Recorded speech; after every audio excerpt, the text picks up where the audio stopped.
We start the chapter with Usami looking surprised and just getting information that, like last chapter, the old guy realized that the humans were killing the Kallians, and Usami is saying, "We're killing Kallians." He's shocked, saying, "There must be some kind of mistake. Kallians don't exist on Earth, nor do any similar questions." Then Jabaloma says, "Yes, but we have confirmed tears coming from the witness, which is aka the old man we saw last chapter, saying he said that he saw Kallians being killed in Tokyo somewhere, and now they're off to Tokyo." Then we cut to Maru and the gang saying cursed spirits only manifest in Tokyo, coming from Tsusugi. And then Maru is saying, huh?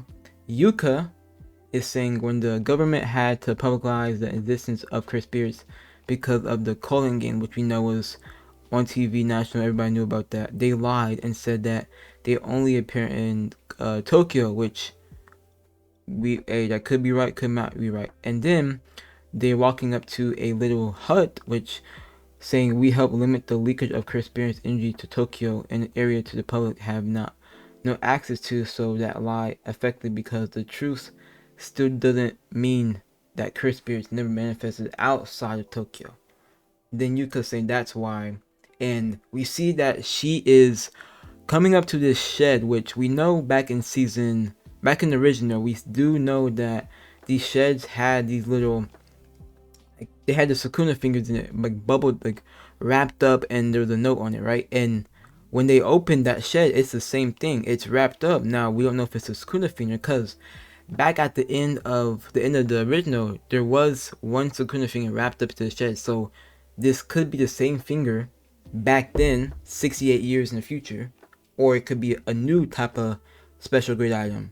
Then you could say we have to keep avoiding barriers even in Tokyo, and it just so happens that it's time for the great purification ritual to begin. And Maru asks, "What's that?" Yuka says, "An exorcism we do at fixed times to make sure cursed spirits don't spill out of Tokyo, so they can keep all the cursed spirits in Tokyo and don't lead out to across the whole entire world."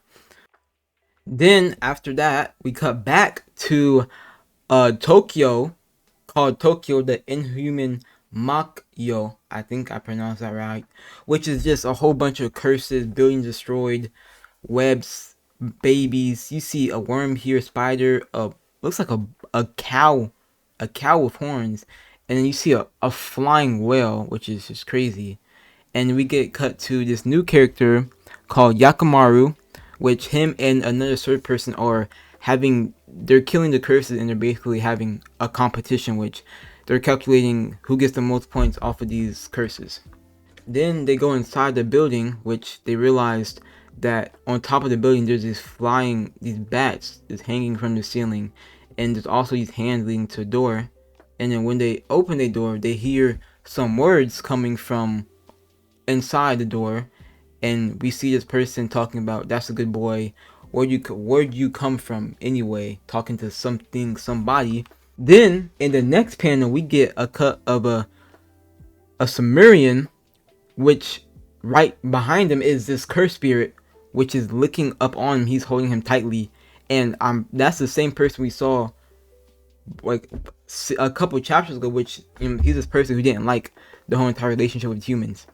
And then we got them rushing out saying, okay, now Kallians are cursed spirits. No, Kallians have physical forms, but Kallians are as about close to cursed spirits as a creature can get.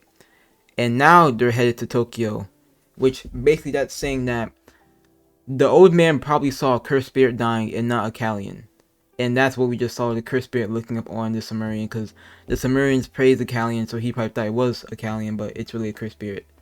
Then we cut to Maru and the gang again, and Maru is talking about how the Kallians are so important because that's where they get their names from. That's where you can tell if they're a sorcerer. But then he says, plus we get middle names from the Kallians. And then he also says Kallian is a special one that Ramones have worshipped over 2,000 years, which it does make sense because they are immortal.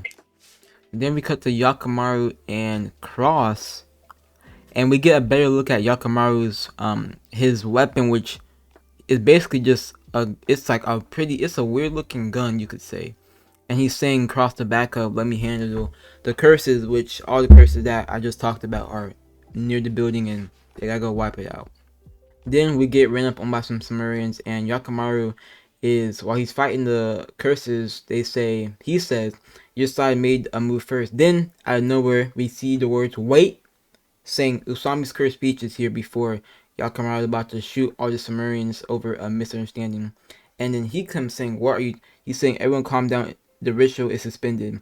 Yakamaru says, what are you talking about? They weren't given suspicious explanation about cursed spirits. And Usami is saying, Yakamaru is saying, and we also deliberately withholding information about jujutsus. And then he says, now that's come back to bite us, leading to this incident, so we're at fault here too. Then we cut to Cross and the person who just got licked by that cursed spirit.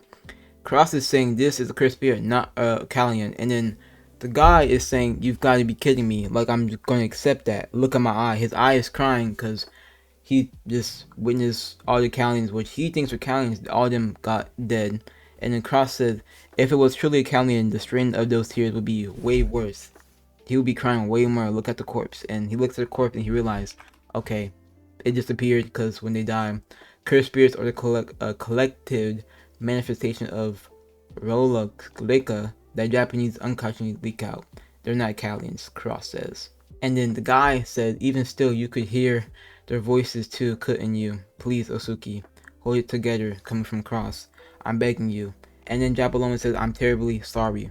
We are at fault for our people leaving ship and entering Tokyo without permission. And we see Osami is saying this is all started because we were being overly cautious. We should have been more open to you.